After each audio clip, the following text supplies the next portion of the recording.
Iran नाल गलबात लई अमरीकी मुज़ाकराती टीम कल इस्लामाबाद जाएगी। अमरीकी सदर डोनाल्ड ट्रंप दा ऐलान आख्या स्टीव विटकोफ ते जैरेड किश्नर मुज़ाकरात लई पाकिस्तान जा रहे ने।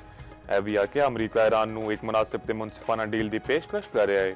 ਉਮੀਦ ਹੈ ਈਰਾਨ ਇਸ ਡੀਲ ਨੂੰ ਕਬੂਲ ਕਰ ਲਵੇਗਾ। ਟਰੰਪ ਨੇ ਈਰਾਨ ਨੂੰ ਧਮਕੀ ਵੀ ਲਾ ਦਿੱਤੀ ਜੇ ਈਰਾਨ ਇੰਜ ਨਹੀਂ ਕਰੇਗਾ ਤੇ ਅਮਰੀਕਾ ਈਰਾਨ ਦੇ ਪਾਵਰ ਪਲਾਂਟ ਤੇ ਹਰ ਪੁਲ ਨੂੰ ਉਡਾ ਦੇਵੇਗਾ। ਉਮੀਦ ਹੈ ਈਰਾਨ ਆਸਾਨੀ ਨਾਲ ਮੰਨ ਜਾਏਗਾ। ਜੇ ਉਹ ਨਹੀਂ ਮੰਨਦੇ ਤੇ ਮਜ਼ੀਦ ਨਰਮੀ ਨਹੀਂ ਵਿਖਾਈ ਜਾਏਗੀ।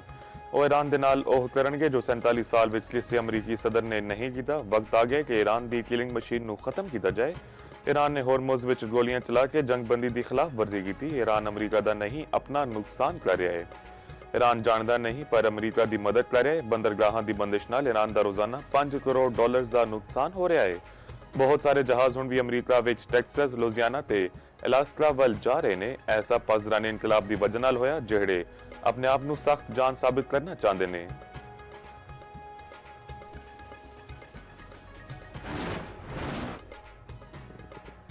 ट्रंप इस्लामाबाद आए तो ईरानी सदर पज़िशकियान भी आएंगे। अमरीकी टीवी CNN का दावा आख्या जे मुज़ाकरात के मामले में सब ठीक रहा। ट्रंप भी इस्लामाबाद जान उत्ते राजी होए तो ईरानी सदर भी इस्लामाबाद आएंगे। अमरीकी मीडिया के मुताबिक ट्रंप ने पाकिस्तान जान का फैसला किया तो JD वैंस नूं वापस आना पवेगा।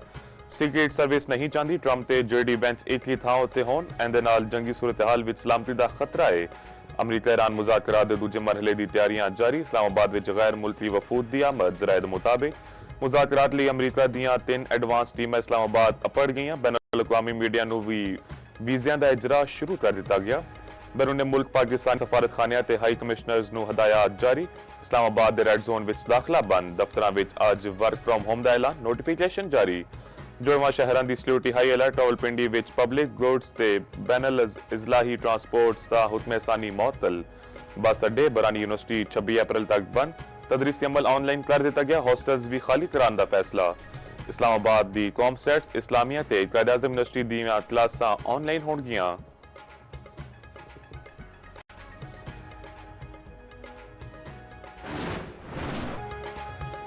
अमरीका ने ईरानी बहरी जहाज नूं निशाना बना के कब्जा कर लिया। नाकाबंदी की खिलाफवर्जी करन उते जहाज नूं कब्जे विच लिया गया। अमरीकी सदर ट्रंप ने सोशल मीडिया पोस्ट विच आख्या अमरीकी फौज ने कार्गो बहरी जहाज तोस्ला दे इंजन रूम नूं निशाना बनाया। अमरीकी बहरी ने ईरानी जहाज दे इंजन रूम विच सुराख कर दिता। अमरीकी सेंटकॉम ने ईरानी जहाज उत्ते हमले की वीडियो भी जारी कर दी। आख्या जहाज हुण भी अमरीका की तहवील विच है। आलमी मैरीन डेटा के मुताबिक MV तोस्ला कंटेनर शिप है जिहड़ा ईरानी परचम के तहत रजिस्टर्ड है। ईरानी तजारती जहाज बहीरा अरब विच रवाना सी। ईरान ने अमरीका वालों जहाज उत्ते कब्जा किए जाने की तस्दीक कर दी। ईरानी ज्वाइंट मिलिट्री कमांड का कहना है अमरीका ने ईरान के तजारती बहरी जहाज उत्ते फायरिंग करके जंगबंदी की खिलाफ वर्जी की है। खत्म लंबिया मिलिट्री हैडक्वार्टर्स ने आख्या अमरीकी फौज की मुसल्ला डकैती का बड़ी छेती जवाब देवांगे। ईरानी फोर्सेस ने कुछ अमरीकी फौज के बहरी जहाज़ों उत्ते ड्रोन हमला किया। खिते विच कशीदगी आलमी मंडी विच तेल दीआं कीमतां विच फेर इजाफा। WTI क्रूड ऑयल 5% वाधे दे नाल $88.38 फी बैरल हो गया। ब्रेंट क्रूड की कीमत में 4% इजाफा। कीमत $94.78 हो गई। UAE मरबन $91.70 फी बैरल की सतह उत्ते मौजूद।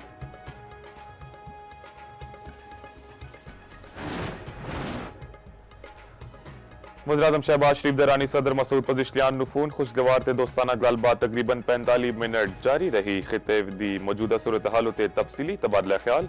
वज़ीर-ए-आज़म दा 11 ते 12 अप्रैल नूं इस्लामाबाद मुज़ाकरात लई आला सतह दा वक्त भेजने ते सदर पज़िशकियान ते ईरानी क़यादत दा शुक्रिया।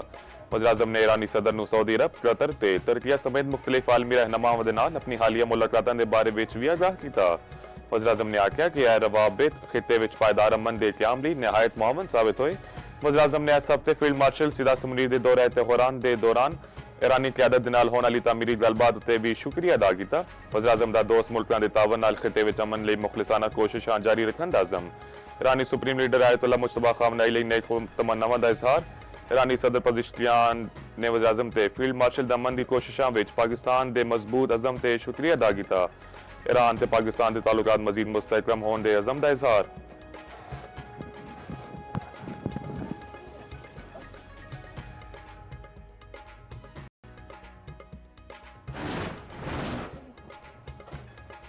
ਪਾਕਿस्तानी नायब सदर अवल रजा आरिफ ने आख्या है कि ईरान नाल मुज़ाकरात उदों ही होणगे जदों दुश्मन ईरान उत्ते दोबारा हमला ना करन दा वादा करे। सोशल मीडिया ते बयान विच इन्हां ने आख्या कि अपना होरमज़ दी बंदिश दे बाद ईरान दे दुश्मन हुण मुज़ाकरात लई ईरान तो भीख मंग रहे ने। ईरानी वज़ारत खारजा दे तर्जुमान इस्माइल बकाई बोले नाकाबंदी सीज़फायर दी खिलाफ वर्जी है। अमरीकी इकदाम गैर कानूनी ते मुजरिमाना है। आबादी नूं इज्तमाई सजावां देना जंगी जुर्म है। ईरान के आर्मी चीफ अमीर हातमी ने आख्या ईरानी अफवाज आखिरी सांस तक दुश्मन का मुकाबला करेगी। फौज दीयां उंगलियां ट्रिगर होते ने कुर्बानियां देन नूं तैयार ने। ईरान के रहबर आला ते मुशीर आला अली अकबर वलायती का कहना है आपना होरमज़ उत्ते पेरिस इजलास एक मुज़ाहिरा खेज तंज सी। समंदरां दे पिछे तो सिक्योरिटी नाफिज करन दा दौर खत्म हो गया। आपना होरमज़ साडी ताकत दी बदौलत महफूज है।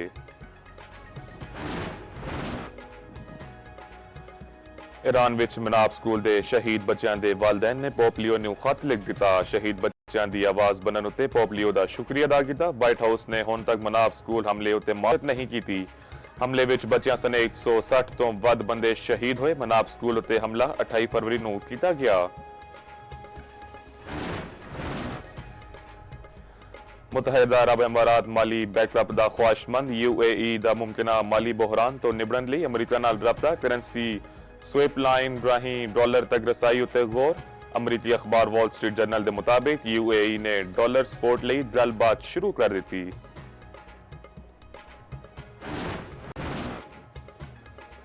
मुल्क के मुख्तलिफ हिस्सों में बारिश ते बर्फबारी का इम्कान। आजाद कश्मीर की वादी नीलम में बारिश ते लैंडस्लाइडिंग। मरकजी शाहरा मुख्तलिफ थावां तो बंद। मुतासरा थावां उत्ते सड़क की बहाली का काम शुरू।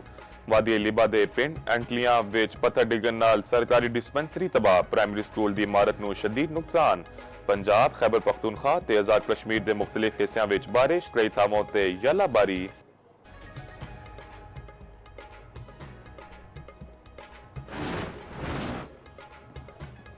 पाकिस्तान ने अमरीका ते ईरान नूं पहली बार एक मेज उत्ते बिठाया। गलबात के दौरान कई बार गर्मा गर्मी हुई। कई बार इंज होया मामला ठंडा करने लई मीटिंग रोकना पई। स्पीकर कौमी असम्बली एयाज सादिकदार लाहौर विच तकरीब नाल खिताब आख्या पाकिस्तान दीयां सालची कोशिशां नूं पूरी दुनिया ने सराहया। इसराइल दा वजूद साडी किताब विच ही नहीं। नून लीग दे सीनियर रहनुमा ख्वाजा साद रफीक ने आख्या अज सिविल मिलिटरी क्यादत एक पेज उत्ते मौजूद है। दुनिया भर विच वज़ीर-ए-आज़म ते फील्ड मार्शल दी जोड़ी दा चर्चा है। पूरी दुनिया पाकिस्तान वाल वेख रही है। मौलाना फजलुर रहमान बोले भारत ने पाकिस्तान के खिलाफ जहरीयत की थी ते असी सब तो पहला मैदान विच लथांगे।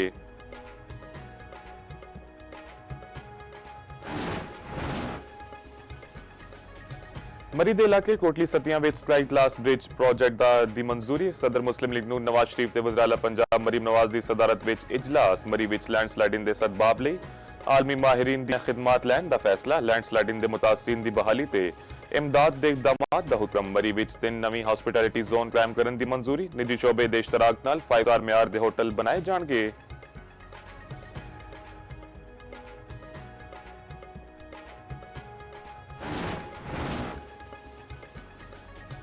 बानी PTI नूं नाहक के कैद किया गया है। चेयरमैन PTI बैरिस्टर गोहर दा कहना है बुशरा बीबी दा भी तोशाखाना केस नाल कोई ताल्लुक नहीं।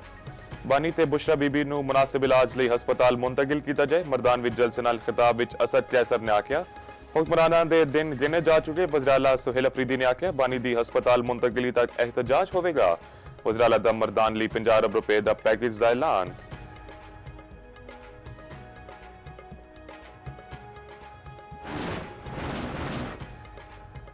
शुमाली कोरिया का बैलिस्टिक मिसाइलों का तजर्बा। जनूबी कोरिया की फौज के मुताबिक शुमाली कोरिया ने मशरकी साहिली हदूद के नेड़े समंदरी वल मुतादिद मिसाइल फायर किए। जापानी हुकूमत के मुताबिक मिसाइल जजीरा नुमा कोरिया के नेड़े डिगे।